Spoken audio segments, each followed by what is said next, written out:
एक स्टार्टअप था जिसने इंडिया में डिजिटल पेमेंट्स का रेवोल्यूशन शुरू किया। हर जगह उसका क्यूआर कोड था, चाय वाले से लेकर मॉल तक।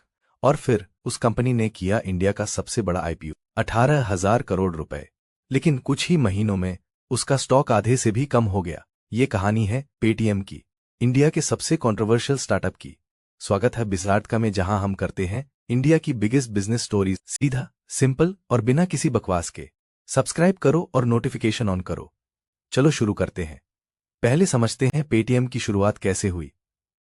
साल 2010। विजय शेखर शर्मा नाम का एक एंटरप्रेन्योर नोएडा में एक छोटी सी कंपनी शुरू करता है। नाम पेटीएम, मतलब पे थ्रू मोबाइल। शुरुआत में पेटीएम सिर्फ मोबाइल रिचार्ज और बिल पेमेंट्स करता था, लेकिन 2016 में एक ऐसी घटना हुई जिसने पेटीएम की किस्मत बदल दी। डिमोनेटाइजेशन। 500 और 1000 के नोट्स अचानक बंद हो गए। पूरे इंडिया में कैश की शॉर्टेज हो गई। लोगों को डिजिटल पेमेंट चाहिए था और पेटीएम पहले से तैयार था। विजय शेखर शर्मा ने तुरंत मार्केटिंग शुरू कर दी, पेटीएम करो। ये लाइन पूरे इंडिया में फेमस हो गई। कुछ ही महीनों में पेटीएम के यूजर्स करोड़ों में पहुंच गए। हर दुकान पर पेटीएम क्यूआर कोड लग गया। पेटीएम बन गया इंडिया का सबसे बड़ा डिजिटल वॉलेट। लेकिन पेटीएम यही नहीं रुका, उन्होंने बैंकिंग शुरू की। Paytm payments bank, stock trading, Paytm money, insurance, loans, shopping, सब कुछ।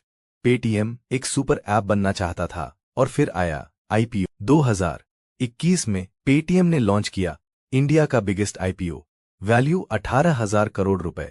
इन्वेस्टर्स को लगा ये इंडिया का नेक्स्ट टेक जायंट है। लेकिन आईपीओ के बाद जो हुआ वो इंडियन स्टॉक मार्केट में रेयरली होता है। पहले ही दिन स्टॉक लगभग 30% गिर गया और कुछ महीनों में पेटीएम का शेयर प्राइस आधे से भी कम हो गया।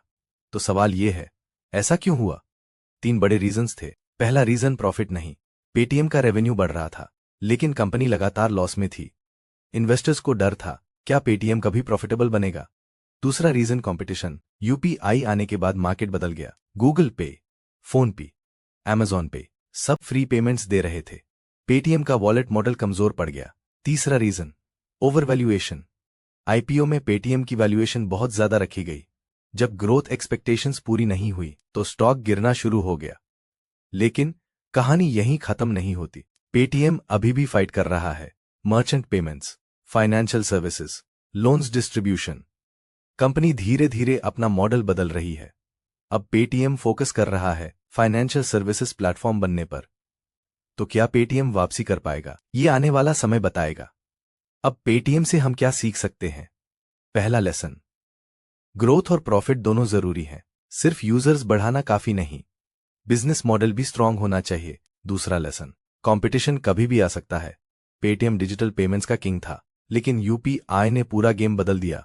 तीसरा लेसन, आईपीओ हमेशा सक्सेस गारंटी नहीं होता। पब्लिक मार्केट बहुत स्ट्रिक्ट होता है, यहां नंबर्स मैटर करते हैं, हाइप नहीं। चौथा लेसन, अडेप्ट करना जरूरी है। मार्केट बदलता है, स्ट्रैटेजी भी बदलनी पड़ती है। ये थी पेटीएम की कहानी, इंडिया के सबसे बड़े आईपीओ की, और उसके बाद आए सबसे बड़े क्रैश की। अगर ये वीडियो यूजफुल लगा तो लाइक करो, शेयर करो अपने दोस्तों के साथ, और सब्सक्राइब करो बिजराटका को, क्योंकि अगले वीडियो में हम बात करेंगे इंडिया के उस बिजनेस एम्पायर की जिसने टेलीकॉम इंडस्ट्री को हिला दिया, जियो की असली स्ट्रैटेजी की। तब तक कीप लर्निंग, कीप हसलिंग। मिलते हैं अगली बार।